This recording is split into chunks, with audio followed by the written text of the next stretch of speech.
بسم اللہ الرحمن الرحیم۔ ناظرین کرام السلام علیکم ورحمۃ اللہ۔ امید ہے آپ سب خیر وافیت سے ہوں گے۔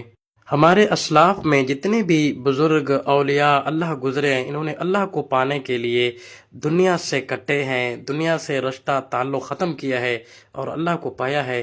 انہی ہستیوں میں سے ایک ہستی حضرت خواجہ قطب الدین بختیار کاکئی رحمۃ اللہ علیہ تعالیٰ کا شمار وقت کے بزرگ ہستیوں میں کیا جاتا ہے۔ یہ اللہ کے ولی گزرے ہیں، ولی اللہ تھے۔ جب ان کی وفات ہوئی تو لوگوں کا ایک ہجوم جو جنازے کے ساتھ جہاں تک نظر جاتی وہاں تک عوام ہی عوام تھی، ٹھاٹھے مارتا ہوا سمندر تھا۔ جب جنازے کا وقت آ گیا تو ایک شخص آگے بڑھا اور اس نے کہا کہ میں نے ایک وصیت سنانی ہے جو حضرت نے مجھے ایک وصیت کی تھی۔ حضرت خواجہ قطب الدین رحمۃ اللہ علیہ تعالیٰ نے مجھے وصیت کی تھی کہ میرا جنازہ وہ شخص پر ہے جس میں 4 خوبیاں ہوں۔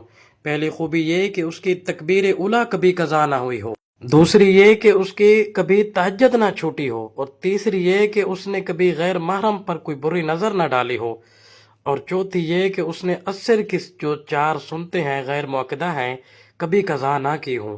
جب یہ وصیت سنا لی تو وصیت سنانے کے کافی دیر بعد مجمع میں سناٹا چھا گیا۔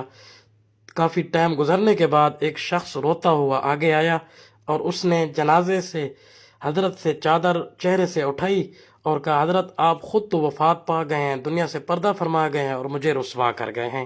وہ ہندوستان کا مشہور بادشاہ سلطان شمس الدین جیسی شخصیت تھی جو رو کر کہنے لگی، خدا کی قسم میرے سے زندگی بھر میں یہ 4 چیزیں کبھی نہیں چھوٹیں، کبھی میں نے قضا نہیں کی۔